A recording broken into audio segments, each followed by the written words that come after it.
Let us just go back to one of the stories that we are following today, and it is a controversial proposed new law that continues to generate heated public debate. And today, civil society and members of the opposition are currently holding a public debate forum at the Ufungamano House. I do understand that CORD leader Raila Odinga is currently addressing the forum. Let us just listen into what is happening there. 10. It limits the rights of the media to give true and accurate information. The restrictions on the media under the proposed law would have made the entire media coverage of Westgate attack illegal. We would only have known what the police wanted us to know. The coverage of the Mandela attacks would also have been illegal. Those are 10 reasons why this is a dangerous piece of legislation.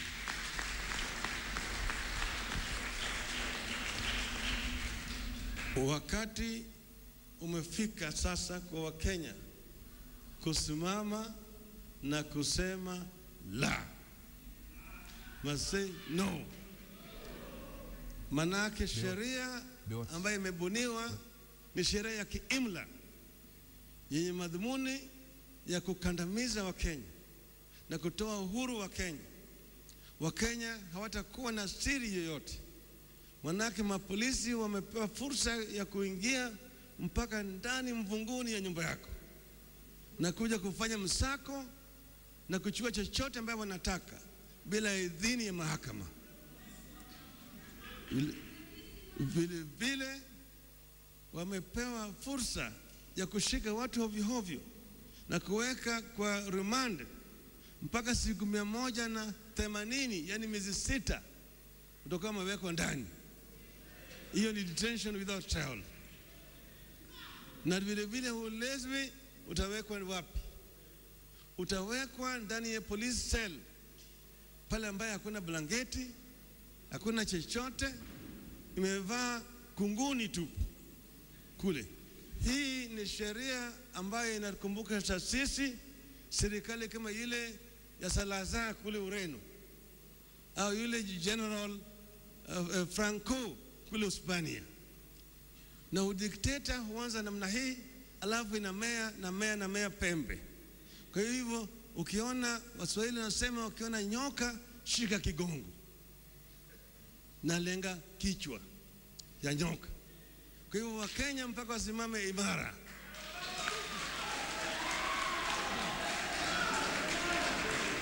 Our people united. Our people. Our people. Our people. Our people. Our people. Our people defeated. Our people united shall never be defeated. Asante.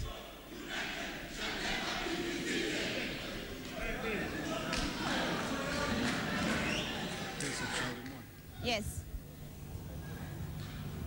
Well, as you've seen right there, that's CORD leader Raila Odinga giving his speech, remarks on this bill, the Security Laws Amendment Bill of 2014. And what's been happening on this side is that CORD had a meeting. At first, we thought it was a public debate, but what it conspired to be is that all the leaders coming together, CORD leaders, giving their reservations about this amendment bill that is set to be discussed on the floor of the House on Thursday, on the same day when the Committee of the whole House will also discuss amendments that MPs will be proposing to this bill, and they will vote on those amendments. And after that, the House will decide whether to approve this bill or whether to throw it out. And Ian, as you've heard here from all the CORD leaders giving their opinions about this bill, and especially Raila Odinga, they've given specific reservations that they have concerning this bill, including some of the rights that they say should not be limited, the rights of accused persons to have a free trial, the right to information. And as we've known, this is something that has been in the public debate.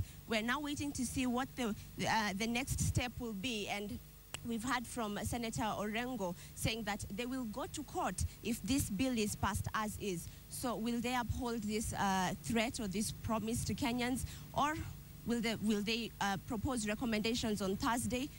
That's all a wait and tell. Ian. Thank you very much for that, Asha. Of course, we shall have more on that story in our subsequent bulletins. The CORD leader there saying that rights of accused persons should be free for trial. Now we just move to other stories where more than 50 non-governmental organizations have been implicated in the funding of terrorism in Kenya and in the Horn of Africa. The Executive Director of Non-Governmental Organizations Coordinations Board, Fazul Mohammed Yusuf, says consequently, licenses of 510 organizations have been revoked.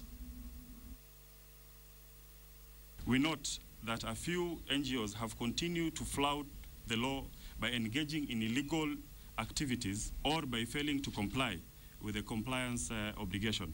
NGOs have been used for criminal activities, including as conduits of terrorism financing in Kenya and in the Horn of Africa. The board has deregistered in excess of 510 NGOs, and we have frozen their bank accounts immediately, and we are now in the process of repossessing their assets with a view of redistributing the same to other NGOs pursuing similar charitable objectives. Elsewhere, Nyeri County workers took to the streets this morning protesting against what they termed as unfair treatment from the Nyeri County government. They marched through the streets of Nyeri waving placards and twigs. They claim the county government owes them 53 million shillings in unpaid allowances. The workers complained that some of them have remained as casual workers for over 15 years. They were led by Kenya County Government Workers Union Deputy General Secretary Raphael Angore and Industrial Relations Officer Jeremiah Katuli.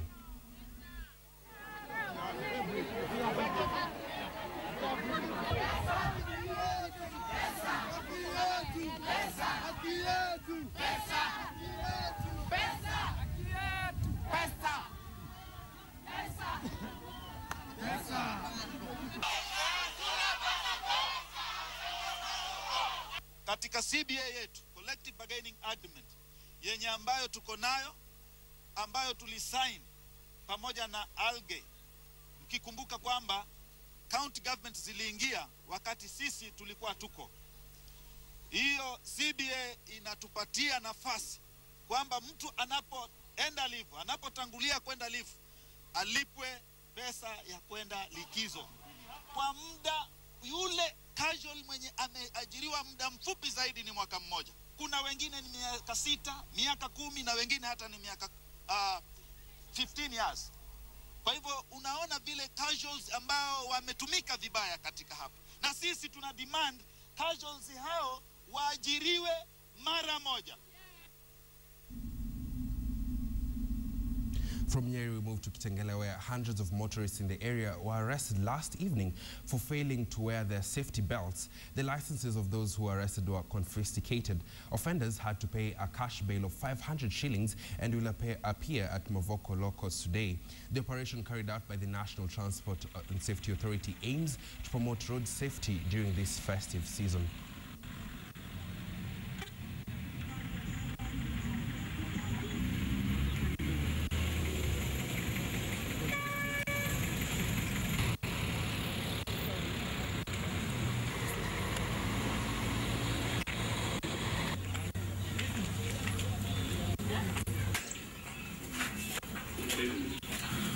Inasaidia, sijasikia uchungu, sijaumia, lakini nilikuwa naomba tu msamaha tu kwa leo peke yake.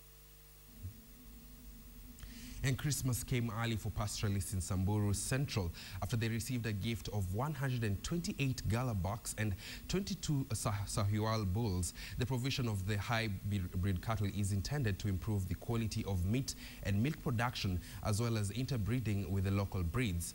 The initiative by World Vision and European Union is aimed at uplifting the locals' livelihood in terms of economic support.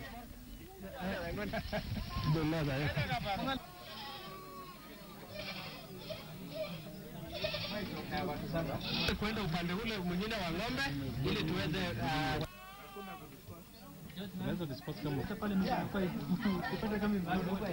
tutaita mama pewa ng'ombe ambayo ya maajabu. Hata nafikiri warani atachunga msuri, hata kwenda tena kuiba, atachunga hii mpaka atoe mbegu msuri. Na pia mama ile ameletewa nafikiri leo atacheka zaidi. This is just part of the rest that we distributed before, including poultry, which we are giving to the community. Farmers from Kisii County have a reason to smile following the flagging off of the first export consignment of avocado oil from the processing plant in Kisii. The 30 metric tons of cosmetic oil is designated for Mexico. The factory, which has been in operation for the last 2 months, was established by the Kisii County government in partnership with 2 foreign investors.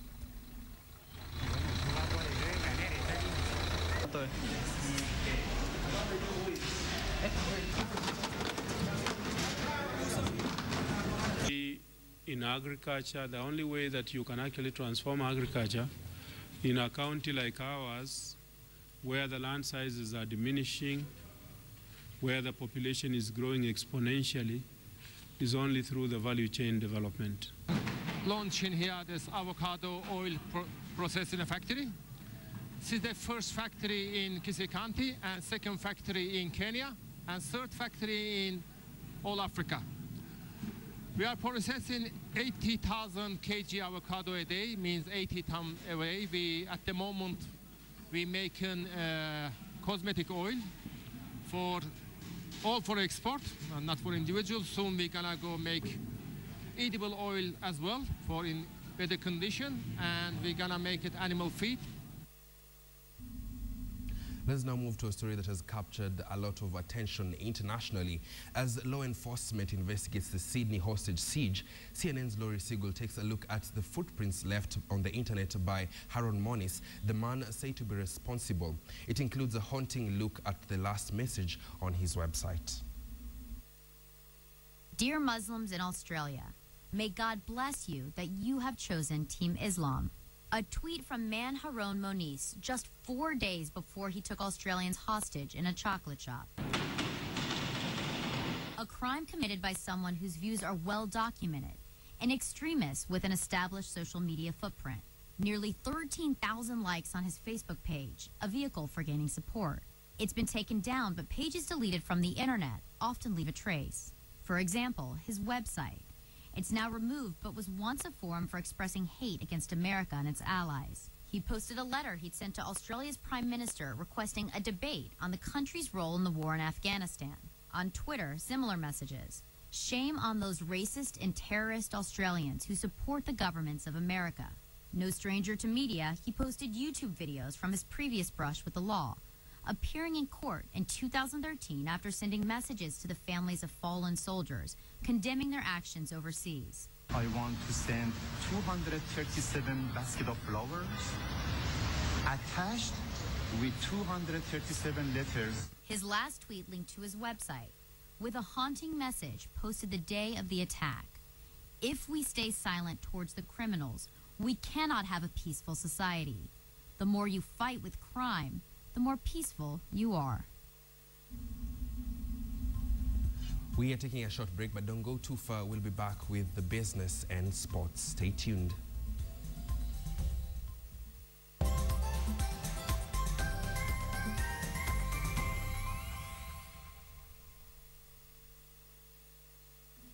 Welcome back. Let's get straight into business with some good news for commuters in Nairobi. The Cabinet Secretary has approved the plans to fund the long-awaited 100-kilometer Nairobi commuter rail through a public-private partnership as it seeks to bring to an end the endemic transport snarl-up that costs the city 50 million shillings daily. The 16 billion shilling railway is expected to interlink all sections of the city in a network that converges at the city's central business district, driving out low-capacity vehicles that cause traffic jam. The dedicated lines will connect satellite towns of Kitengela, Thika, Kikuyu and Rongai to the central business district. Kenya Railways launched the project with much fanfare in November last year, but a lack of financing has seen the corporation complete only 4 out of the 26 modern commuter stations lined up for construction. The approval by Cabinet now opens the project to be built and be initially operated by private sector. The railway was among the 47 flagship public-private partnership projects approved during the Cabinet meeting.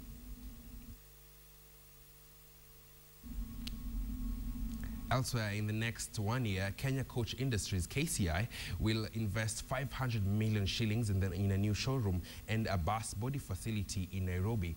Speaking during the groundbreaking ceremony today, KCI, the appointed dealer for the vehicle assembler General Motors East Africa, said the investment in the Isuzu and Chevrolet showrooms and workshop facility will serve the growing demand for commercial and private vehicles.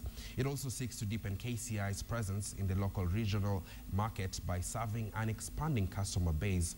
General Motors will leverage on this new facility to retain its crown as the leader in assembling of commercial vehicles in Kenya.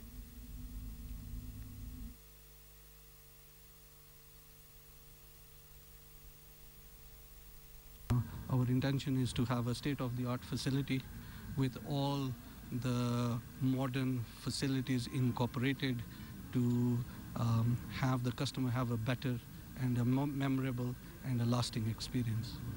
These facilities are the beginning of what you will see in terms of modern facilities that will give our customers across the country a great purchase experience. The business is growing. The motor industry sector this year has grown by about 24%. General Motors has grown by 35%, giving you an indication the confidence that customers continue to have on our dealers, on the products that we sell in this country.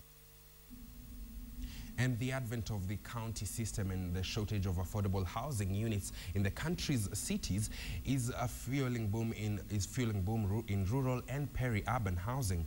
And the National Housing Corporation is looking to capitalize on this trend by offering Kenyans living in rural areas mortgages of up to 3 million shillings. The corporation is set aside a 200 million shilling kitty that will be used to fund home construction in rural Kenya as part of the huge housing deficit in the country.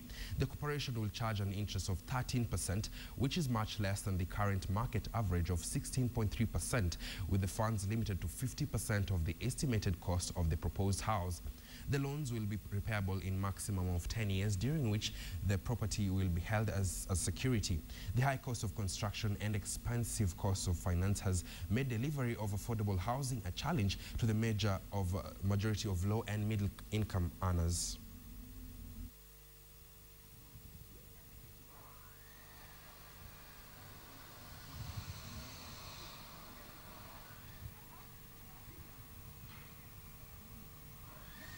And that story rather brings us to the end of this bulletin this afternoon. For these and more, please do join us in our subsequent bulletins. My name is Ian Ofula. Enjoy the rest of your viewing.